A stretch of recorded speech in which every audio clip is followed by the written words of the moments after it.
का जो हमारा चैप्टर है, आज हम हिस्ट्री की क्लास 7th के बाद नई बुक की स्टार्टिंग करेंगे। और आज हम आ चुके हैं क्लास 12th की मिडेवल इंडिया की, जो एनसीईआरटी की 6 से लेकर 12 तक की सीरीज में जो बुक्स हैं, उस सीरीज में सेकंड बुक पे, यानी कि themes in Indian history part 2 पे ये मिडेवल इंडिया की बुक है। और इसमें टोटल आप फर्स्ट बुक जो थी क्लास +2 की ही, themes in Indian history part 1 में ही उसी की कंटिन्यूटी में आगे थीम्स पढ़ेंगे, चैप्टर्स पढ़ेंगे। इसलिए चैप्टर 5th से स्टार्ट हो रहा है, थीम 5 है, 1 2 3 4 नहीं लिखा जाएगा, थीम 5।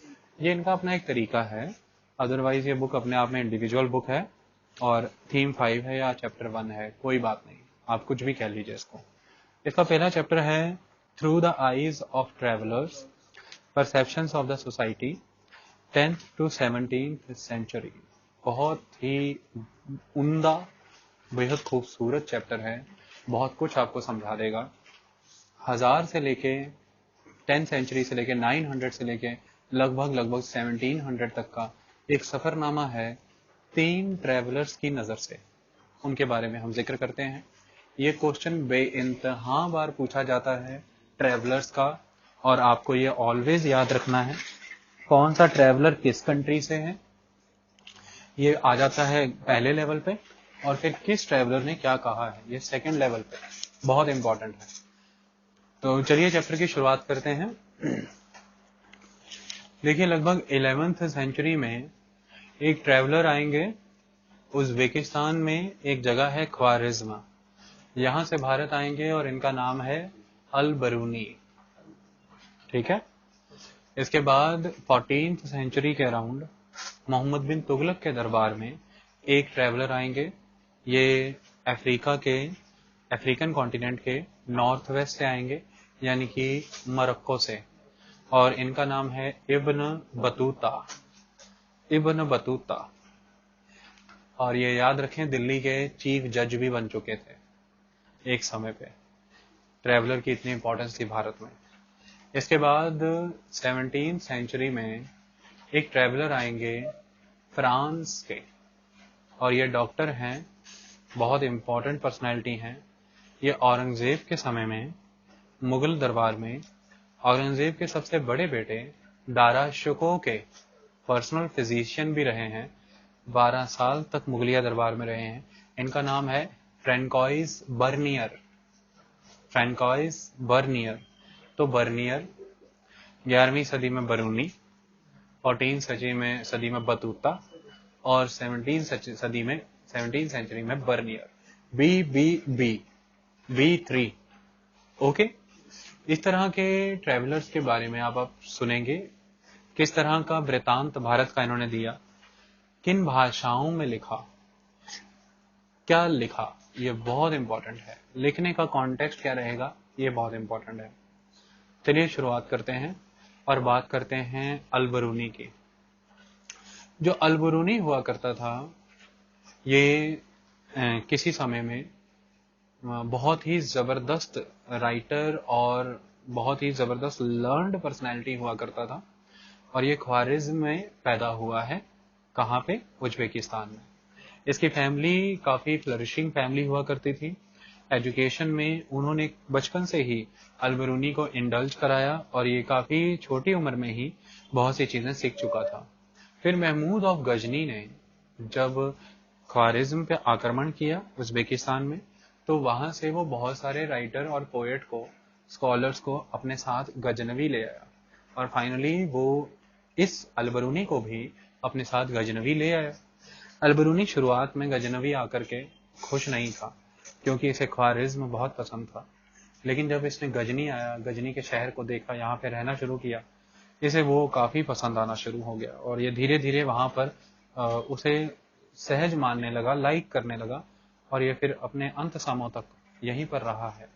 अगर देखें, 70 साल की उम्र में इसकी डेथ हुई है, और इसने बाकी की ज़िंदगी गजनी में ही बिताई है। जब ये गजनी में ही था, तभी से इसे भारत के बारे में बहुत सी चीज़ें जानने को और सुनने को मिल रही थी। ये काफ़ी फैसिनेटेड था भारत आने को लेकर के। गजनवी एम्पायर में पंजाब का रीजन इंडक्ट कर लिया गया था। और पंजाब के रीजन गजनवी एम्पायर में इंडक्ट होने की वजह से जो अफगानी लोग थे, गजनी जहाँ पे फॉल करता है अफगान में, वो अफगानी लोगों की एक असिमिलिएशन हो गई भारतीयों के साथ। हॉस्टिलिटी कम हो गई थी। पंजाब के इलाके में रहने वाले ब्राह्मण और पंजाब के इलाके में रहने वाले अदर सांस्कृतिक सोसाइटी के लोग धीरे धीरे इस्लामिक सोसाइटी के क्लोज आ गए थे और दोनों में आपस में हॉस्टिलिटी कम होकर के एक असिमिलिएशन का प्रोसेस बढ़ गया था हर कवल। और इसी वजह से जो अल-बरूनी है उसे मौका मिला बहुत ज़्यादा भारत के बारे में जानने का और उसे कॉन्फिडेंस भी मिला कि वो भारत आ भी सकता है। तो फाइनली उसने बड़े लेवल पर पंजाब रीजन में यहाँ के पंडित और ब्राह्मणों से संस्कृत सीखी। अल-बरूनी काफ़ी बड़ा लिंग्विस्ट हुआ करता था। इसे उसी समय में अरबी आती थी, पर्शियन आती थी, तुर्किश आती थी, इसने संस्कृत भी सीख ली थी और ग्रीक इसे नहीं आती थी, लेकिन ग्रीक जितने भी टेक्स्ट हैं अरबिक में कन्वर्ट हुए थे वो इसने पढ़े थे, इसलिए इसे प्लूटो और बाकी लोगों का पता था। तो इसने ग्रीक लिटरेचर भी अरबी में कन्वर्ट होने के बाद पढ़ी हुई थी, तो ये जानता था उनको, वो चीज़ें इसने ग्रीक लैंग्वेज में नहीं पढ़ी हैं। तो ये भारत में पंजाब के रीजन में रह के इसने काफ़ी बड़े लेवल पर संस्कृत सीखी और ये फाइनली 1017 में जब आक्रमण होता है महमूद गजनबी का, तो ये उसके साथ भारत आता है और ये बड़े लेवल पर भारत के माहौल को ऑब्जर्व करता है, देखता है, जानता है। एक इम्पॉर्टेंट एक्टिविटी, जब ये भारत आता है तो ये क्या क्या चीजें यहाँ पर नोटिस करता है, अब उसका जिक्र होगा। सबसे इम्पॉर्टेंट तो आप इस बात को ध्यान में रखें कि भारत आने के बाद इसने ये तर्क दिया, जब इसने लिखना शुरू किया, हर किसी की लेखनी के पीछे कोई ना कोई तर्क है। इसकी लेखनी के पीछे तर्क ये हुआ करता था कि मैं ये भारत का डिस्क्रिप्शन इसलिए लिख रहा हूँ कि जो मेरे एरिया के या मेरे इलाके के या मेरे धर्म के जो लोग हैं उनको भारतीय लोगों से धर्म के ऊपर सवाल करने और चर्चा करने में सहजता और आसानी हो जाए, इसलिए मैं भारत का डिस्क्रिप्शन लिख रहा हूँ।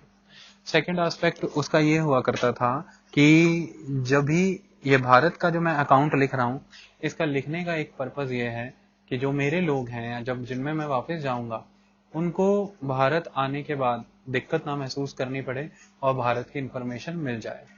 तो ये कारण देकर के इसने यहाँ के बारे में लिखना शुरू किया। लिखने के लिए इसको सोर्सेज एकोमुलेट करने पड़ेंगे, तो सोर्सेज किस तरह से एकोमुलेट किए जाएंगे।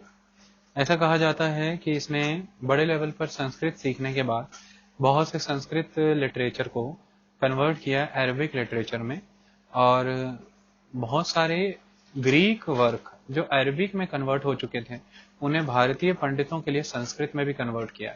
ऐसा कहते हैं कि एक भारतीय पंडित हुआ करता था जिसने संस्कृत सिखाई थी अल-बरूनी को। अल-बरूनी ने उसके लिए यूक्लिड, EUCLID, यूक्लिड जो कि ग्रीक वर्क था, यूक्लिड के जितने भी ग्रीक वर्क थे उसको इसने कन्वर्ट किया भारतीय पंडितों के लिए। और इसी तरह से इसने पतंजलि के महाभाष्य को जो कि ग्रामर था उसे कन्वर्ट किया अरबिक लैंग्वेज में। और इसने भारत आने के बाद यहाँ के वेद, पुराण, भागवत गीता, पतंजलि, उसके महाभाष्य, इन सारी चीज़ों को कहीं ना कहीं कोट किया है, इसके कोटेशंस दी हैं अपने अरबी वर्ड, अपनी अरबी वर्कों में। इनके पोएम्स, इनके स्टैंजाज और इनके हिम्स को साइट किया है, कोट किया है। इससे कुछ बातें पता चल रही हैं। वो बातें क्या हैं कि अल-बरूनी जब भारत आया है वो बड़े लेवल पर भारत के ही ऑलरेडी एग्जिस्ट कर रहे संस्कृत वर्क पे डिपेंड किया है अपने अरबिक वर्क को क्रिएट करने के लिए। यानी अल-बरूनी की जो किताबुल हिंद है, जो अरबी भाषा में लिखी गई है, जिसके इतने बड़े होने की वजह से उसके 80 चैप्टर बनाए गए हैं, 80 चैप्टर्स, वो 80 chapter sociology, religion, iconography, metrology, weights and measures से लेके हर चीज तक वेरी करते हैं। ये मेजॉरिटी संस्कृत वर्क पे डिपेंडेंट है, संस्कृत का कन्वर्टेड वर्जन है।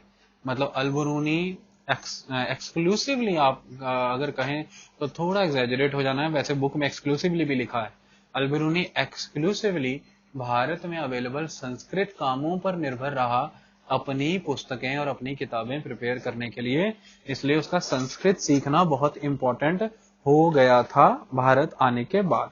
आई बात समझ में? इसके अलावा अगर आप अल-बरूनी का जिक्र लें तो वो किस तरह की चर्चाएं भारत में करता हुआ पाया जाता है और किस तरह के सिस्टम उसने ऑब्जर्व किए हैं। सबसे पहला एस्पेक्ट तो ये है कि अल-बरूनी यहाँ की आबो हवा एनवायरनमेंट की बात करता है, यहाँ की सोसाइटी के बारे में वो ये बताता है। अल-बरूनी के द्वारा ये सिस्टम एक्सप्लेन किया गया था कि भारत में जो समाज है, समाज में ब्राह्मण काफी ऊंचा रुतबा रखता है, और उसके बाद क्षत्रिय है, उसके बाद वैश्य है, देन शूद्र है। तो वो ये कहानी एक्सप्लेन करता पाया जाता है कि वो जो ब्राह्मण है, इसके अलावा एक और ब्राह्मण है, यानी कि इंडिया में जो नेचर की फोर्स है, जो एनर्जी है, उसका अगर कोई वर्ड मिलता है तो वो ब्राह्मण वर्ड है। तो वो जो ब्राह्मण है, उस ब्राह्मण के हेड से निकला है भारत का जो ब्राह्मण वर्ग है। तो मतलब कि हाईएस्ट पोजीशन रखता है ये वर्ग, और बहुत हाई एस्टीम्ड वैल्यू रखता है। मतलब नेचर, जो नेचुरल फोर्स है, उसका जो सोचने वाली, समझने वाली क्षमता है, वो मैनिफेस्ट हो रही है पृथ्वी पर रह रहे ब्राह्मण में। तो इसलिए इसकी रिस्पेक्ट भी बहुत हाई है। सेकंड वर्ग है जो शोल्डर्स एंड आर्म्स से निकला है, जो ब्राह्मण से किसी हद कम नहीं है, यह क्षत्रिय है। तीसरा वर्ग है जो थाइज से निकला है, ये वैश्य है। चौथा जो पैरों से निकला है, ये शूद्र है। तो वैश्य और शूद्र में कोई बहुत बड़ा अंतर नजर नहीं आता है, और ये ऑलमोस्ट टाउन्स में और विलेजेस में एक साथ रहते हैं। इनके हाउसेस और इनके लॉजिंग्स प्लेसेस जो हैं, वो हमें मोस्ट ऑफ द टाइम इकट्ठे ही नजर आते हैं। इनमें आपस में कोई ज्यादा डिफरेंस नहीं है, ऐसा वो बता करके जाता है। ये इंपॉर्टेंट एस्पेक्ट है। धीरे धीरे अल-बरूनी के बारे में और भी जिक्र आपको मिलते रहेंगे। जो मेन इस समय में समझने वाली कहानी है वो है इब्न बतूता की। इब्न बतूता क्या बताता है भारत के बारे में?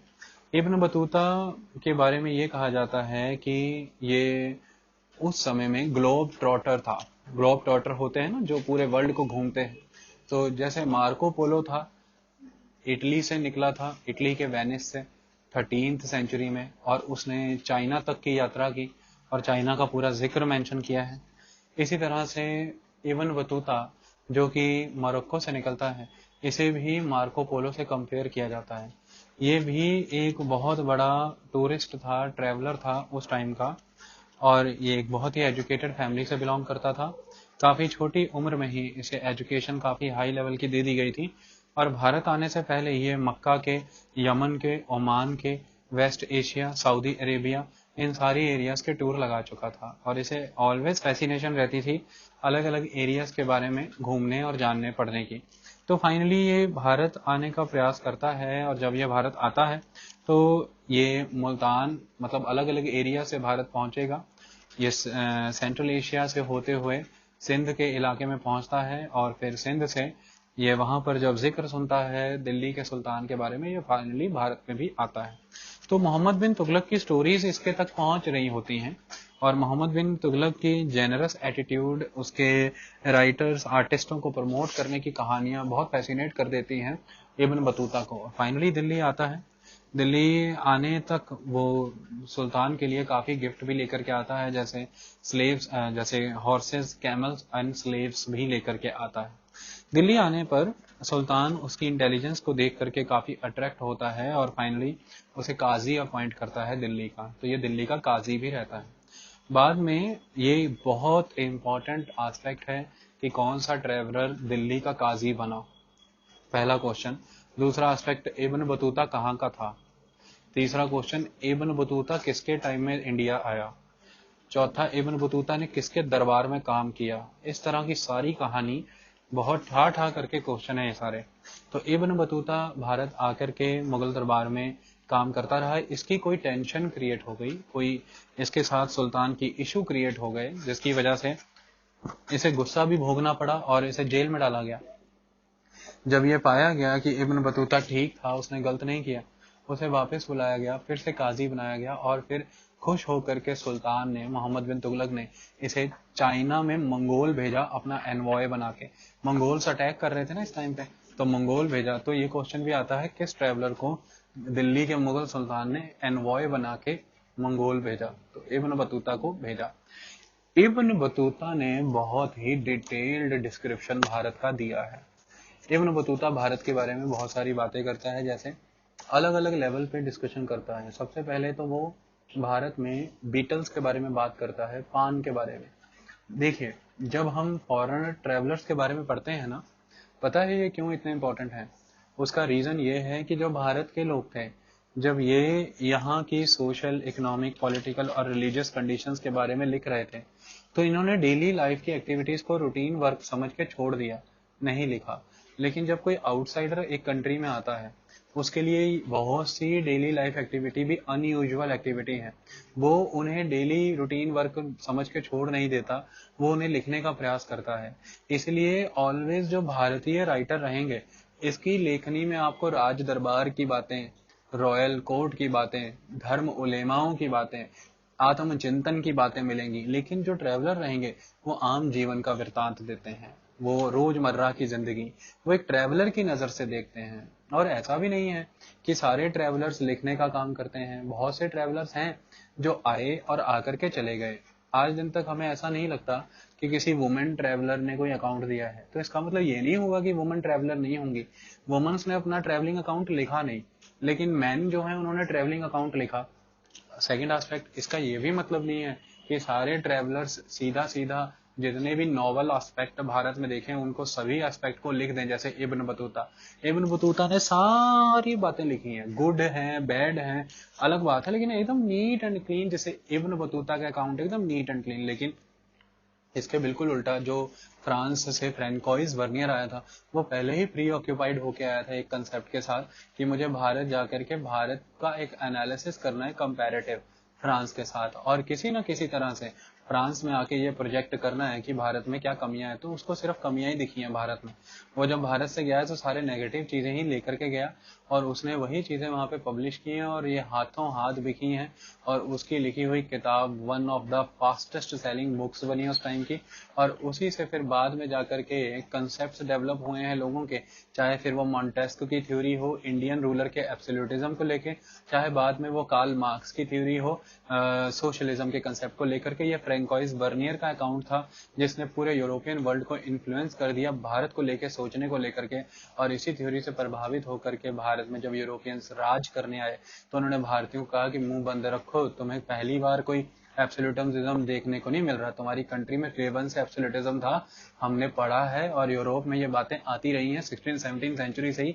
ये अकाउंट पढ़ लो अपने मुगल दरबार के राजाओं के, ये करते थे वो तुम्हारे साथ, और तुम हमें कह रहे हो कि हम तुम्हारे साथ गलत कह रहे हैं। तो फ्रैंकोइस वर्नियर के अकाउंट ने पूरे विश्व को एक नोशन में बांध के रख दिया भारत के खिलाफ, जबकि वो नोशन इनकरेक्ट था। तो ये पॉलिटिकली बहुत तगड़ा अकाउंट है। तो हर ट्रेवलर का अकाउंट है, लेकिन इसमें कुछ चीजें समझने की बात है। हर ट्रेवलर आंख बंद करके बात नहीं मान ले रहा। अलबरूनी को किसी ने, जब अलबरूनी यहाँ पर अकाउंट से सुन रहा था, ब्राह्मणों के मुंह से या संस्कृत ट्रेडिशन के थ्रू यहाँ की बातें समझ रहा था, तो अलबरूनी ने किसी को उस मूर्ति के बारे में बताया, उस इमेज के बारे में, जो 2,16,000 समथिंग ईयर से लकड़ी की वुडन आइडल ऐसे ही है। अलबरूनी से आगे से सवाल किया कि वो ऐसे ही कैसे हो सकती है, खराब नहीं हुई? आप बता रहे हो वुडन है, और जो जगह आप बता रहे हो वहां पे तो वेट क्लाइमेट रहता है, मॉइस्ट क्लाइमेट, तो वो खराब नहीं हुई? वो कहता नहीं बस ऐसा ही है। तो उसने ये बात नहीं मानी। मतलब जो ट्रैवलर बाहर से आए हैं, ऐसा भी नहीं है कि आंख मूंद करके उन्होंने वो सब लिख दिया है जो उसे भारत में कहा गया। उन्होंने रीजनिंग बेसिस पे चीजें अपनाई हैं। जैसे अलबरूनी के बारे में एक बहुत खास बात है, अलबरूनी ने ब्राह्मणों के द्वारा बताया गया कास्ट सिस्टम को एक्सेप्ट किया और माना कि वर्किंग ऑफ द सोसाइटी के लिए ये जरूरी था। लेकिन अलबरूनी ने पॉल्यूशन वाले सिस्टम को डिस्कार्ड कर दिया है। ये क्वेश्चन यूपीएससी में एज इट इज आया 2007 में कि अलबरूनी ने कास्ट सिस्टम को माना जो ब्राह्मणों का बताया था, माना। क्या अलबरूनी ने पॉल्यूशन सिस्टम को माना? तो पॉल्यूशन सिस्टम को नहीं माना। अलबरूनी ये कहता है कि पॉल्यूशन जैसी कोई चीज नहीं होती है। पॉल्यूशन का होना अपने बात आप में इस बात की सिक्योरिटी, इस बात की अश्योरेंस है कि वो चीज कभी ना कभी इंप्रूवमेंट के थ्रू प्योरिटी को अचीव कर जाएगी। पॉल्यूशन से प्योरिटी का साइकिल और प्योरिटी से फिर पॉल्यूशन का साइकिल तो पेरेनियल साइकिल है, ये चलता ही रहेगा। तो वो ये कहता है कि जिस तरह से सूर्य की जरूरत है हवा को स्वच्छ करने के लिए, जिस तरह से समुद्र में नमक है पानी को प्योर रखने के लिए, इम्प्योरिटीज को दूर रखने के लिए, इसी तरह से समाज में कोई ऐसा वर्ग नहीं हो सकता जो सदियों से और सदियों तक इम्प्योर ही रहेगा, पॉल्यूटेंट ही बन के रहेंगे और उन्हें कोई टच नहीं करेगा, वो अनटचेबल्स हो जाएंगे। हर किसी का प्योर होना और हर किसी का इम्प्योर होना एक साइकिल है, ये नेचर ऑफ द लॉ है। और हिंदुओं का ये इम्प्योरिटी वाला सिस्टम और एक वर्ग को पूरी तरह से पॉल्यूशन दूषित कह करके समाज से डिस्कार्ड करना, ये नेचर ऑफ द लॉ के अगेंस्ट है और मैं इसे नहीं मानता, क्योंकि हर इम्प्योर चीज कभी ना कभी प्योरिटी को अचीव करेगी और हर प्योर चीज को कभी ना कभी इम्प्योर होना। कोई भी फुली अगर तो एक सेक्शन पॉल्यूटेड है तो फिर जो अपर सेक्शन इस समय प्योर है वो भी कभी ना कभी पॉल्यूटेड होगा। या तो इसको मानो या फिर इस बात को मानो कि कोई भी पॉल्यूटेड नहीं है। तो उसने ये पॉल्यूशन वाले लॉ को डिस्कार्ड कर दिया, वो नहीं मान रहा, लेकिन कास्ट सिस्टम वाले फॉर्मूला को और थ्योरी को वो मान रहा है कि ये आपका कंसेप्ट है एक पॉइंट पे और वैलिड है, समाज ऐसे ही चल भी रहा है। तो ऐसा नहीं है कि जब वो भारतीय सिस्टम को सुन रहे हैं समझ रहे हैं तो वो ब्लाइंडली काम कर रहे हैं, लेकिन अपने कॉन्टेक्स्ट है उनके, वो किस बैकग्राउंड से आए, किस कंट्री से आए, यहाँ आकर के उन्होंने जो लिखा वो लिखा क्यों।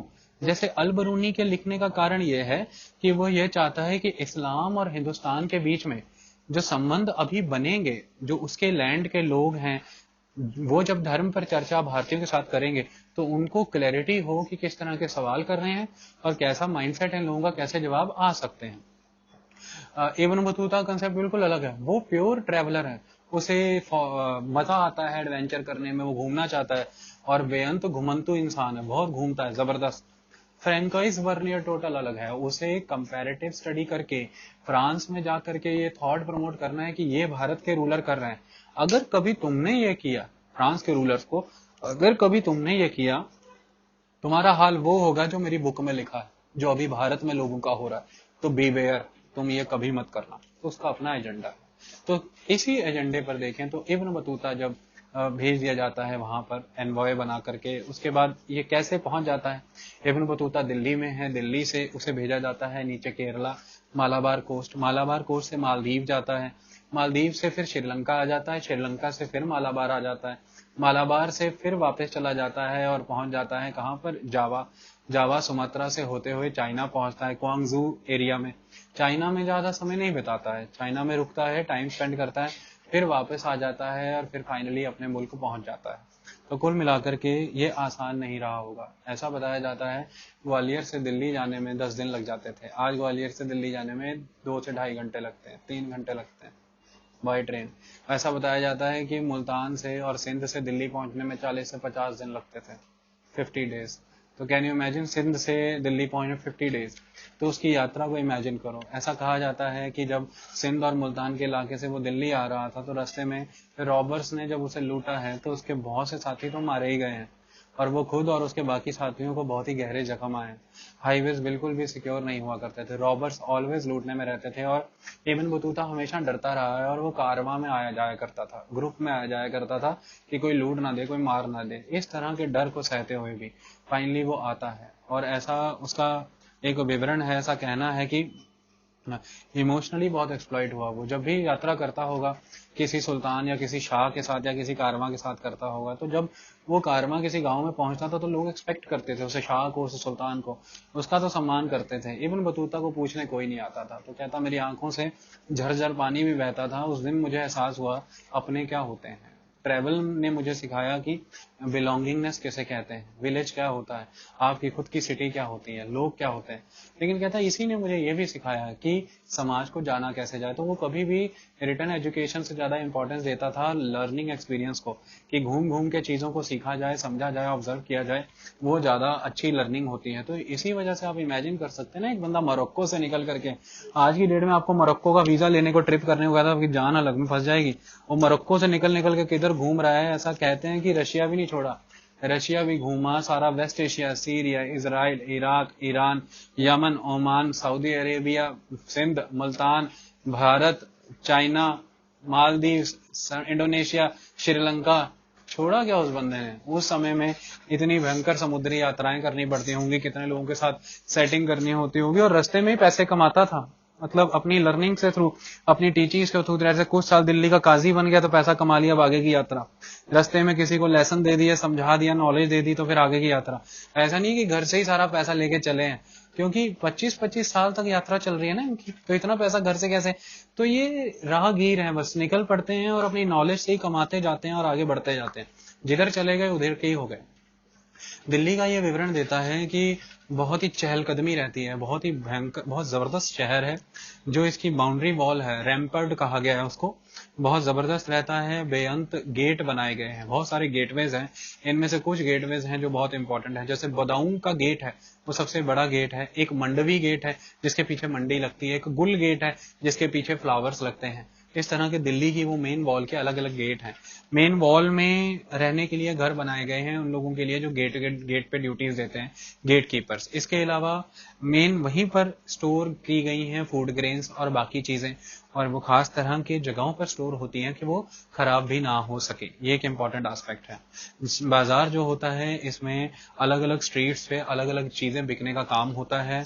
शहर पूरी तरह से ऑर्गेनाइज लगता है, लोग काफी खुश लगते हैं। काफी एक्साइटिंग सिटीज हैं उनके लिए जो यहाँ से काफी कुछ सीखना और ले जाना चाहते हैं, उनके लिए काफी लर्निंग एक्सपीरियंस है बड़े पैमाने पर। दीवारें नीचे से स्टोन की हैं, ऊपर से ब्रिक की बनी हुई हैं। दीवारों पर टूरेट्स बने रहते हैं और ये चेक पोस्ट हैं, यहाँ से चेकिंग पॉइंट्स के तौर पर चेकिंग की जाती है।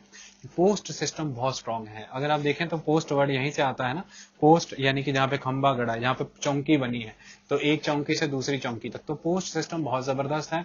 दो तरह के पोस्ट सिस्टम है। एक पोस्ट सिस्टम है जिसमें रॉयल हॉर्सेस पोस्ट को मेंटेन करते हैं और उसमें एक घुड़सवार दौड़ करके दूसरी जगह पर जाएगा, 4 मील की दूरी पर दूसरा स्टेशन बना होगा, वो स्टेशन बने पोस्ट, तो उस एक पोस्ट से दूसरे पोस्ट तक, दूसरे तीसरे पोस्ट तक। और इसको कहा गया उलुक, ULUQ, उलुक।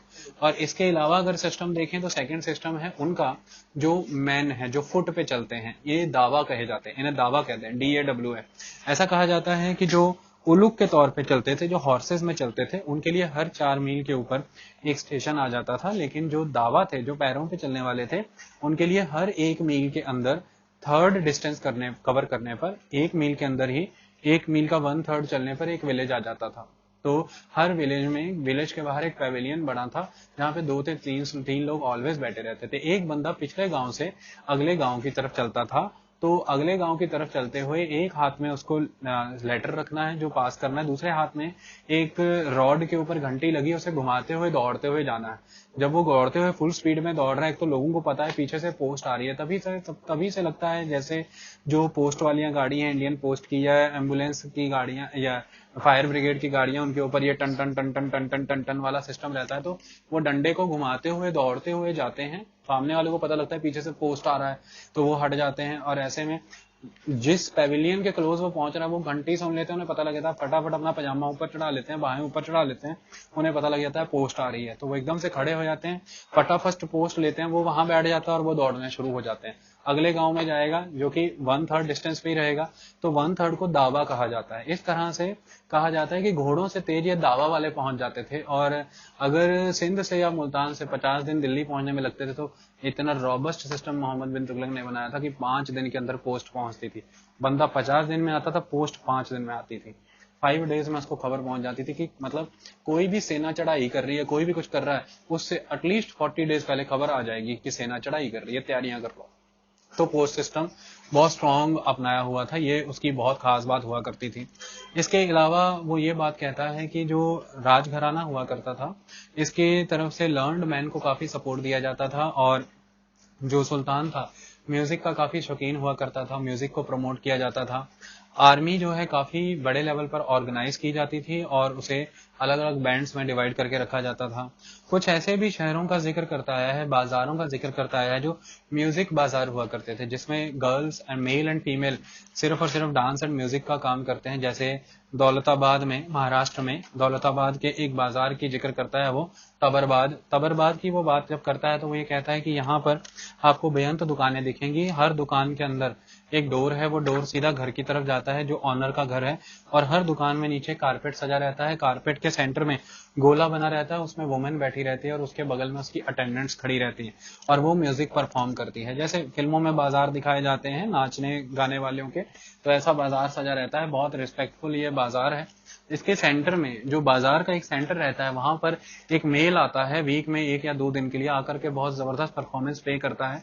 और वो जो मेन लोकेशन है, वहां पे आने जाने वाला हर मेन बंदा, चाहे हिंदू रूलर है या मुस्लिम रूलर है, उसकी आदत है कि वहां पर रुक करके सजदा करके जाना है, आना जाना है। तो इस तरह से बाजार सजे हुआ करते थे। तो बाजारों का जिक्र वो देता हुआ पाया गया है। भारतीयों के बारे में अगर बात कहें तो वो ये कहता पाया गया है कि मैथमेटिक्स का, एस्ट्रोनॉमी का, मेडिसिन का सिस्टम काफी स्ट्रांग हुआ करता था और बड़े लेवल पर ये बुक्स अरबी भाषा में कन्वर्ट हुई थी। जिस जमाने में कभी अलबरूनी भारत आया था, तो अलबरूनी भारत आने से पहले भारत से पूरी तरह से अनजान नहीं था। 8th सेंचुरी के टाइम से ही Indian books, Indian mathematics, Indian medical और इंडियन एस्ट्रोलॉजी कन्वर्ट होनी शुरू हो गई थी अरबी भाषाओं में, और अलबरूनी को इन किताबों का ज्ञान था। इसी चीजों ने उसे फैसिनेट किया। इसी चीज का जिक्र इब्न बतूता भी करता पाया जाता है कि इस तरह की चीजों में भारतीयों की नॉलेज बहुत ही सुप्रीम हुआ करती थी। किसान कहीं ना कहीं खुशहाली की हालत में एग्जिस्ट कर रहा था और पॉलिसीज काफी फ्रेंडली हुआ करती थी जो सभी के फेवर में बनाई जाती थी। इब्न बतूता की जब बात की जाए तो वुमेन के बारे में कुछ इस तरह के जिक्र देता पाया गया है कि जो वुमेन हुआ करती थी, सुल्तान उसको यूटिलाइज किया करता था। और स्लेव का जिक्र पाया जाता है क्योंकि अलबरूनी खुद, इब्न बतूता खुद भी स्लेव परचेज कर रहा है, उसने भी स्लेव परचेज किए। और अल्टीमेटली वो एक जिक्र देता है कि एक पर्सन है नसीरुद्दीन, उसने इतनी जबरदस्त परफॉर्मेंस दी इब्न मोहम्मद बिन तुगलक के सामने कि मोहम्मद बिन तुगलक ने उसको कई हजार टंकास दिए और कुछ 100 स्लेव्स भी दिए। तो इससे पता लगता है कि स्लेव्स का एक सिस्टम हुआ करता था और इब्न बतूता इसका जिक्र करता पाया गया है।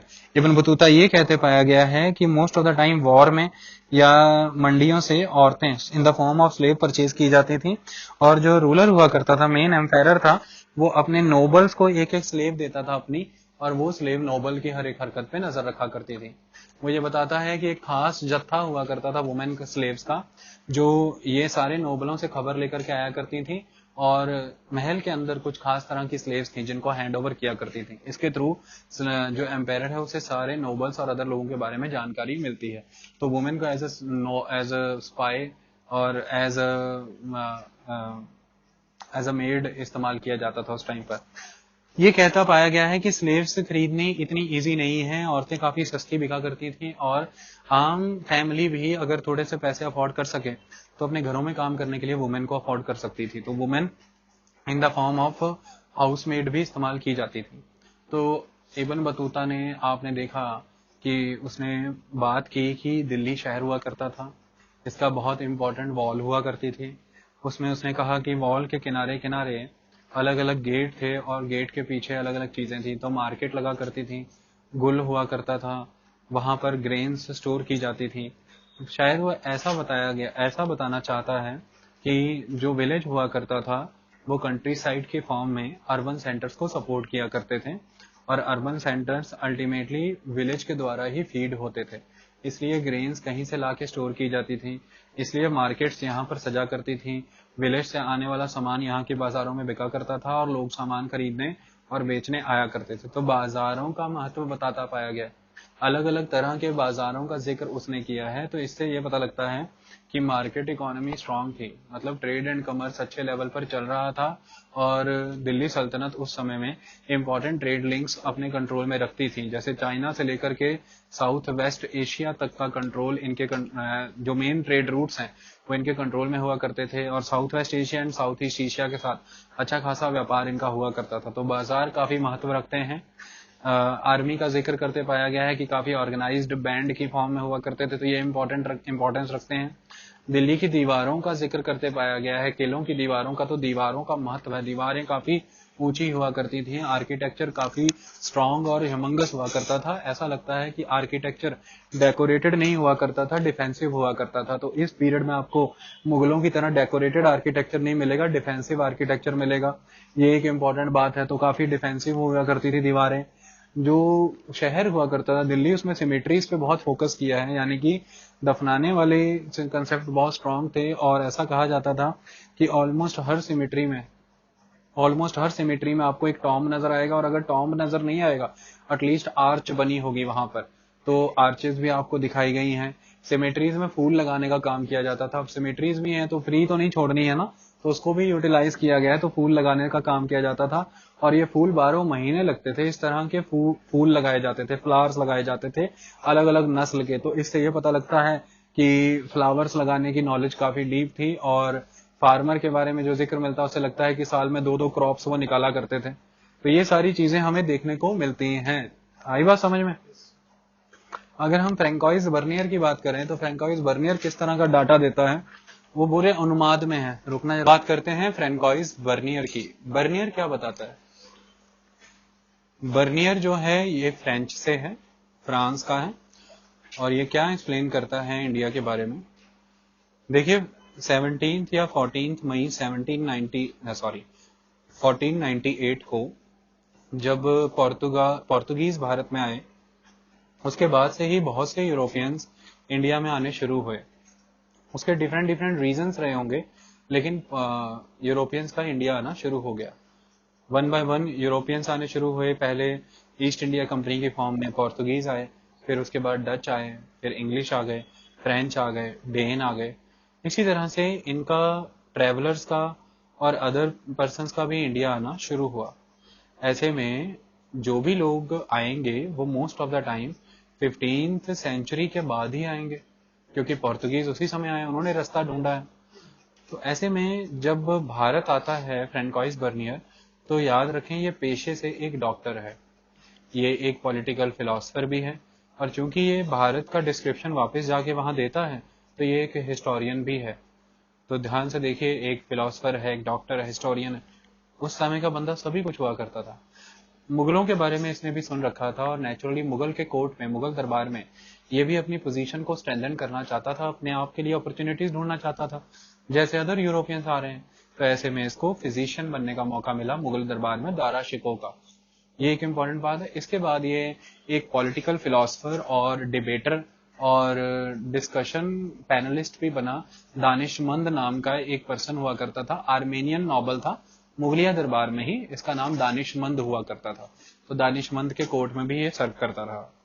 फ्रैंकोइस बर्नियर का क्या कंसेप्ट था? बर्नियर ने जब भी यूरोप के साथ, खास तौर पे फ्रांस के साथ इंडिया को कंपेयर किया है, तो ऑलमोस्ट काफी ब्लीक हिस्ट्री इंडिया के बारे में बताई। चीजें काफी नेगेटिव वे में पोर्ट्रे की गई हैं। और जो फ्रांस का रूलर हुआ करता था लुइस 14 को इसने यहाँ का सारा डिस्क्रिप्शन मेनली लिख करके दिया। जो वहाँ का रूलर है उसने उसे पब्लिश करने के लिए कहा, और जब वो अल्टीमेटली वहां पे पब्लिश हुआ तो बहुत ही जल्दी बहुत सारी लोकल लैंग्वेजेस में पब्लिश हुआ। जैसे शुरुआत में लिखा गया था, आप फ्रांस से हैं तो फ्रेंच में लिखा गया, देन तेजी से लैटिन भाषा में, जर्मनी में, ब्रिट इंग्लिश लैंग्वेज में, इन सभी लैंग्वेजेस में कन्वर्ट किया गया। और बहुत सारी रीप्रिंट कॉपी इनकी छापी जाती हैं। क्यों? क्योंकि इस समय तक गटनबर्ग के द्वारा प्रिंटिंग प्रेस का एवोल्यूशन हो चुका होता है। और इसके पहले जब अल बरूनी किताबुल हिंद लिख रहे हैं भारत में आके, और इसके बाद जो इब्न बतूता है जिनकी किताब का नाम है रहला, रहला RIHLA, रहला, जो इब्न बतूता की किताब रहला है, ये सब मैन्यूस्क्रिप्ट्स की फॉर्म में है। आप खुद देखिए, प्रिंटिंग तो है नहीं, तो प्रिंटिंग नहीं है तो फिर कैसे काम होगा? तो मैन्यूस्क्रिप्ट्स की फॉर्म में होगा। लेकिन फ्रैंकोइस बर्नियर की बुक इतनी फेमस क्यों होगी? प्रिंटिंग आ गई, और लोकल लैंग्वेजेस वहां पे डेवलप हो चुके हैं यूरोप में। तो लोकल लैंग्वेजेस में आप उन बुक्स को प्रिंट कर सकते हैं, बहुत सारे उसके वर्जन्स। तो ये क्या कहता है? वो ये बताता है कि जो मुगल रूल है ये एक टायरेनिकल रूल है। जो रूलर है ये सारे लैंड का ऑनर है, और लैंड की ऑनरशिप रूलर के कंट्रोल में होने की वजह से एक खास कंसेप्ट ये हो रहा है, वो ये कि प्राइवेट ऑनरशिप का कंसेप्ट नहीं है। सारे के सारे लोग जो हैं वो in the form of worker ruler के लिए काम कर रहे हैं, और लैंड के बदले में रूलर को रेंट पे करते हैं, क्योंकि जिसका लैंड है रेंट तो उसी को मिलेगा।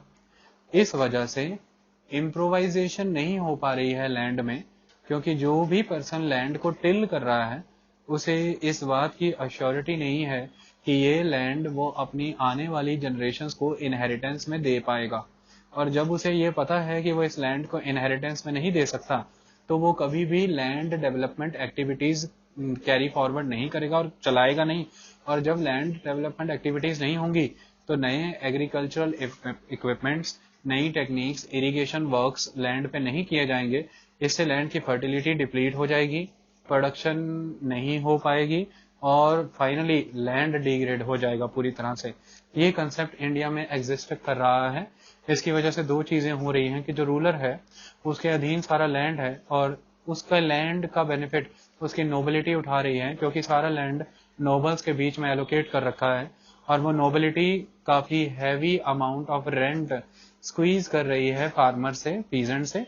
इसकी वजह से आपको पूरे के पूरे इंडिया में दो सेगमेंट दिखेंगे, richest of the richest and poorest of the poor. आपको मिडल सेगमेंट, मिडल स्टेट देखने को नहीं मिलेगा कहीं पर भी। अमीर दिखेंगे जो कि मुट्ठी भर होंगे, गरीब दिखेंगे जो बेअंत होंगे। ये मुट्ठी भर अमीरों के हाथ में सारी जमीन होगी और इतने सारे जो गरीब हैं ये सारे बेसिक रिसोर्सेज से डिप्राइव्ड होंगे। इस तरह से प्राइवेट ऑनरशिप ऑफ लैंड नहीं होने की वजह से इम्प्रूविंग एग्रीकल्चरिस्ट या इम्प्रूविंग फार्मर का जन्म भारत में नहीं हुआ। ये इम्प्रूविंग फार्मर जो यूरोप में जन्म ले चुका था, जिसके कंट्रोल में लैंड था और रूलर लैंड ओन नहीं करता था। रूलर सिर्फ और सिर्फ लैंड का कस्टोडियन था, प्रोटेक्टर था। सारा का सारा लैंड फार्मर्स के कंट्रोल में था, इसलिए वो फार्मर उस लैंड को इम्प्रूव करने के लिए ऑलवेज एफर्ट्स करते थे, तो उन्हें इम्प्रूविंग फार्मर कहा गया। इसकी वजह से वहां पर एग्रीकल्चर ग्रो हुआ और उसी एग्रीकल्चर के ग्रो होने की वजह से वहां पर हाई लेवल पर इनकम जनरेट हुई फार्मिंग कम्युनिटी के लिए, जिसकी वजह से फर्दर वहां पर इंडस्ट्रियल रेवोल्यूशन आया। ये कंसेप्ट इंडिया में नहीं हो सकता था, क्योंकि लंबे समय से लोग एक्टिविटी तो कर रहे हैं, फार्मिंग वगैरह तो कर रहे हैं, लेकिन अल्टीमेटली